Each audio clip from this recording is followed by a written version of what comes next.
And first up on this edition of the news, we are putting out our focus on a story that a lot of you, the viewers, also are really angry about. This is about the UK vaccine racism. Now, let me explain the story to you. We are also getting connected with our colleague Samiksha from the digital desk to take that story ahead. If you have been vaccinated with the Covishield vaccine, Samiksha, here in India, the UK does not believe that you are vaccinated. But if you are a UK citizen and you're staying in the UK and you have been vaccinated with Covishield, they believe you're vaccinated. If this is not racism, Samiksha, what is? What really are the reactions we've heard so far? And what is at the core of this racism? Absolutely. Let me just put it very clearly for our viewers that these rules, the new travel advisory that has been put out by the UK government, it will come into effect from 4th of October. Now, what this essentially means for India is that even though you've been fully vaccinated, you've been administered with both doses of Covishield, that would still be unacceptable in UK. They would consider it as not jabbed, which also means that a person who would be going to UK will have to undergo 10 days of mandatory quarantine. Other than that, there's going to be essentially an added cost of the RT-PCR tests that COVID tests will have to be done. The tests, the number of tests that one will have to undergo once a person reaches UK will be 2 tests, and even before one leaves for UK, there would be a pre-departure test, and once one reaches UK, there's going to be a COVID test on day 2 and date 8 of the mandatory 10-day quarantine that a person will have to undergo. Now, what has sparked a row is essentially the fact that Covishield is the local version of AstraZeneca vaccine, which is recognized by a lot of countries. And the advisory that has now been put out by the UK government clearly states that even though you are vaccinated by Covishield, that will not be acceptable in UK. Now, other than India, there are a couple of other countries as well, essentially South African countries and West India countries as well, which the UK has said they will not accept if you have been administered Covishield dose. Now, remember, this is not just the first time that UK has taken such a tough stand when it comes to accepting Indians to United Kingdom. There has been in the past as well, there has been a time when the issue was taken up by the External Affairs Minister with the UK government about the UK government not accepting people who have been administered Covishield doses, and it was only then that UK said that it left to the to other European countries to decide whether they are going to accept Indians who've been administered the doses or not. And now there are over a dozen countries that are actually accepting Indians who've been administered Covishield doses. But now with this particular advisory coming into effect from 4th October, it remains to be seen how this essentially pans out. And just to bring this to also to notice that in India there are many who have actually taken a tough stand as well. In fact, Congress leaders, when we talk about Jairam Ramesh and Shashi Tharoor, mincing no words, they've clearly stated that this is racism on part of UK government. Back to you. All right, Samiksha, why don't you stay with me? In fact, I want to say good evening to Dr. Parthakar, who's a consultant in diabetology at the NHS, and he joins us on the phone line right now. Dr. Partha, thank you so much for speaking to us on Republic. So how do you view this, so-called UK rule? Because, the vaccine is Covishield. It has been developed by the Serum Institute, and, a lot of these doses, in fact, have gone in from India to the UK. But the UK believes that if you are vaccinated with the Covishield here in India, you are unvaccinated. Why? Yeah, I think it's caught us all by surprise, and we are very puzzled ourselves. It makes no sense, absolutely no sense. I originally come from India, obviously work here, and to have this sort of rule stops us as well from bringing our parents or whatever we want. So this makes absolutely no sense. We've got a huge number of AstraZeneca vaccines being used here. As you say, same vaccines. This absolutely makes no sense. And I really, really hope this is turned over and changed as quickly as possible. Would you go to the extent to say that this is, plain simple offensive? Dr. Partha, a lot of our viewers here in India are actually right. So they want to know that, what really is at the bottom of this? Is this UK just calling the shots on a vaccine that has been granted emergency use authorization by the World Health Organization? Well, as I said, it makes no sense. I mean, it is very insulting to a lot of Indian doctors, Indian scientists. And as you said, it's not that, it's about how the two governments have actually worked together to sort of roll out this vaccine as well, leaning on each other. So to have this policy, especially for a vaccine which is being used so widely in this country itself, in the UK, none of us can quite understand the reasoning behind it. So I think a lot of us are puzzled. None of us are happy either.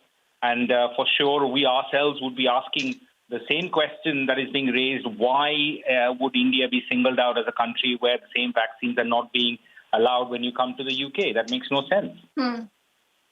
Oh, absolutely. Dr. Parth, I'll request you to hold that phone line if possible, because, there'll be more questions that I'm sure that I would want to take to you. But I also want to get into this entire conversation. Dr. Anand Ranganathan, who also joins us here. Anand, a very good evening to you. How do you see this story? This is the same UK that has got a fair amount of doses of Covishield from India itself. But the same UK today says that if you're an Indian, you've taken 2 doses of Covishield, forget everything. You are unvaccinated for us. Yes, good evening. This is unbelievably discriminatory. And if I can put it in as simple words as possible, India has to retaliate. Likewise. I mean, the mind boggles. It's the same vaccine, for heaven's sake. The vaccine manufacturer is Oxford that has designed the vaccine. Then it has given it to the Serum Institute of India that has made 600, 700 million doses of the same vaccine that the UK has vaccinated majority of its population with. How dare they say that there is a different rule of vaccine manufacturing and good, proper vaccine for UK as it is for India? How dare they say that the 700 million Indians have possibly been vaccinated with a lesser vaccine than the UK citizens have? India has to retaliate. But, beyond the moral and the ethical and unscientific grounds on which I'm criticizing the UK, there is also a technical ground, which is that there has to be a central agency that certifies all these vaccines that may be made in various nations. For example, I can still understand that a vaccine that is being made in Pakistan or China may not be conforming to what is called the GMP or good manufacturing practices that India or UK might be. Incidentally, the culture of the adenovirus that India is making its vaccine with, Covishield, is possibly made in Europe, in Amsterdam, in the bioreactors there that are owned by the Serum Institute of India. So this is as much a European enterprise as it is Indian. Having said that, I want to know from Mr. Adar Poonawala, why is it that he hasn't yet got a central certificate for his vaccine that is causing all this mayhem? But, Anand, is that really at the center of this? I'm not too sure, but let me, in fact, see if we can actually go back to our guest that we were just speaking before we got joined by Anand. Dr. Partha, sir, if you're still there with me, almost similar words were actually heard also about the indigenous vaccine that has been produced by India, that is Covaxin. To the extent that a lot of people said that, listen, it is not even recognized. It does not provide you good immunity until, you solve that data. And the WHO will be looking at that data, I think in the next week or so. So is this a case in specific to, vaccines that have been produced in India? That is why you're looking at this kind of an apartheid, Dr. Partha? Well, as I said, I fully agree with Dr. Anand what he said. I mean, let's take the two vaccines separately. First of all, the Covishield, right? I mean, it makes zero scientific sense to say it's not acceptable. Absolutely zero. It makes none whatsoever, right?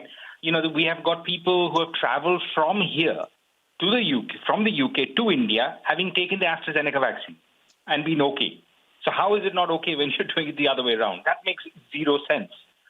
I think about the other vaccine, there will be, and I'm just wonder whether that's what muddied the picture when they've said, we won't accept from India, whether somebody has somehow forgot that actually the majority of or the huge number of vaccines have actually happened with the AstraZeneca vaccine, the Covishield, not necessarily. And I appreciate there have been papers produced by Indian scientists themselves questioning, I've read a paper from, I think, Dr. Singh talking a lot about which one gives more protection. But that's, as Dr. Anand, that's why you need a central WHO body to say these vaccines are approved. It doesn't matter which part of the world you're in.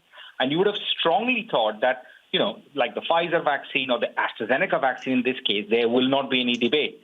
So I think it makes, to me, I just don't understand the whole reasoning as to why you would turn around and say that every vaccine is just basically not accepted.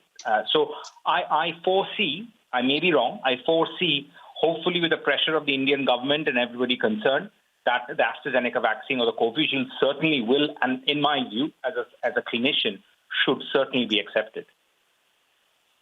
So Anand, what should be done? In a situation like this, I do remember that Adar Poonawalla was actually put out that question. And I think, Anand, we heard from him sometime in the month of August. And I'm just trying to, pull out his tweet. Yes, here it is. He says, dear students traveling abroad, as a few countries are yet to approve Covishield as an acceptable vaccine for travel without quarantine, he says, you may have to incur some cost. I have set aside rupees 10 crores for this. Apply below for financial support if needed.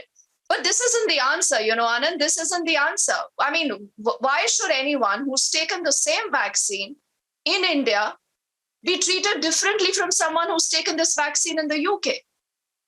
No, absolutely. That's why I said very quickly 2 points. One was, the scientific, ethical, and moral obligation that UK has is the same vaccine, just that it's being produced in India. And it's being produced to the same standards, even better standards, GMP standards, than anywhere else in the world. So it is, as I said, India has to retaliate and not allow anyone from UK who's been vaccinated with the UK Covishield before he or her is quarantined. Number two, this question stands.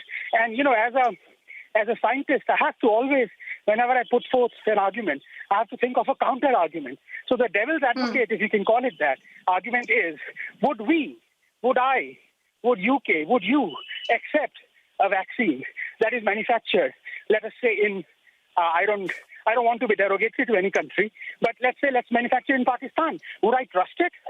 That is why it is crucial that there has to be one central agency, either the WHO or the GMP practice, that certifies. No, but Anand, I just have a vaccine approved by the WHO, by the World Health Organization. So how can there be different standards for different countries? And how can a country like UK then even dictate its terms? No, see, the vaccine has been approved. The manufacturing of the vaccine. So Covishield for use against COVID has been approved. But the problem is it is being made in, let's say, a dozen countries. Now, each of those countries is making that vaccine using its own manufacturing practices. There has to be a certifiable agency that certifies that, yes, all the vaccines that are made in, let's say, a dozen countries, including UK, India, are made to the same standard.